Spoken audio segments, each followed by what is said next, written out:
Hey, Shira Lazar with CBSNews.com. I'm right now talking to Antoine Dodson in Alabama. Now, some of you might know him from a news report done where he was interviewed about his sister who was attacked. That later became a viral sensation on YouTube through something called Auto-Tune the News. So now people are looking at you as a YouTube star, Antoine? Yeah, it's kind of cool. But is it cool that it was based around something that was obviously done, a horrible thing to your sister and family? Yeah, the situation, it was scary, you know what I'm saying? But we're the family. We just dust our shoulders off and keep it moving. Yeah, we're going to let the police handle their business as far as the situation, but we're not going to cry and play victim if that's what everybody wants us to do or not. All right, so tell people what happened exactly. Well, I was laying on my sister's couch around 2 o'clock doing Facebook. 2:37 was my last text. Around 3:10, I heard my sister screaming and hollering. So I jumped up off her couch and ran to her room. The door was locked. So after a while playing with it, I opened the door, and this guy was standing over on top of my sister with his hands around her neck, choking her. And then what did you do? I busted the door open, and I was like, get off my sister, and snatched him, and we ended up going into the hallway. He ran into the hallway wall or whatever and did some snake move and ran into our kitchen. And so you scared him away, but then the next day reporters came to the scene. Am I right? And that's where the interview happened? Yeah, they actually came earlier that morning. This was 3 o'clock in the morning, so they was there about 10, 11 o'clock earlier that day. And so you were obviously willing to talk. Did you realize how people would react to your reaction and the way you were answering these questions? At the time, I really didn't care because I was so angry and I didn't want this to get swept under the rug, so I felt like I should have just put it out there like it was.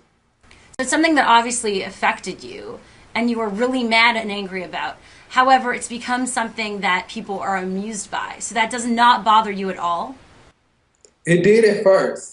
But after a while, you know what I'm saying? When I started seeing that people was doing other stuff with it, it was like, wow, this is cool. A blessing came out of, you know what I'm saying, a bad situation. It was a blessing in disguise. So. And once that video went, the first news video, did you see it starting to go viral? Were you watching it? Yeah, that night it had aired on TV at 5 o'clock. And so somebody called me around 8 or 9 o'clock and was like, it's on YouTube. So that night we watched it grow because people still wasn't getting to sleep. Okay, and then from there, did you realize how big it had gotten? No, I didn't even really care at first because the situation was still fresh or whatever. So the next day we started getting all these emails and people calling us talking about there was agents and lawyers and stuff. And that's when we realized this was serious. Do you get agents calling you? Yes.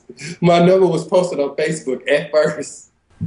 Okay. And then the whole auto-tune the news thing happened. Which really catapulted it into something much bigger.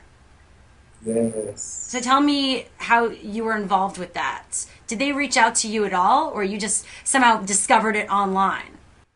No, they reached out to us and they was like, hey, I got this cool idea. You know what I'm saying? You want to put it on iTunes? We can make it a 3-minute and 28-second song and put it on iTunes. It was like, yeah, I like that deal. You know, what's going on?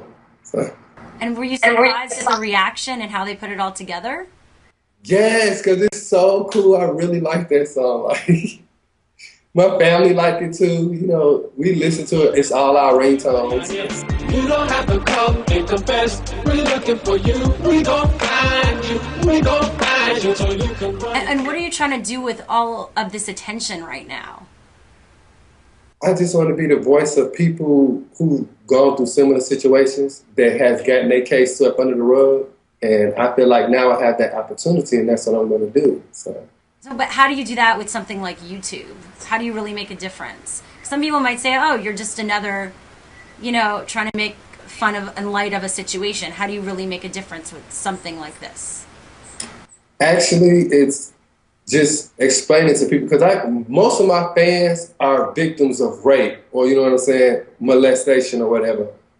And they reach out to me anyway, and I just talk to them and I comfort them, you know what I'm saying? I try to explain the ways that I dealt with it because I'm a rape victim myself. So.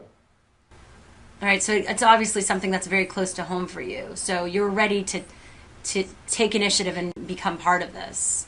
Exactly. And you're now raising money through the song that's on iTunes right now? Yes. So where's that money going?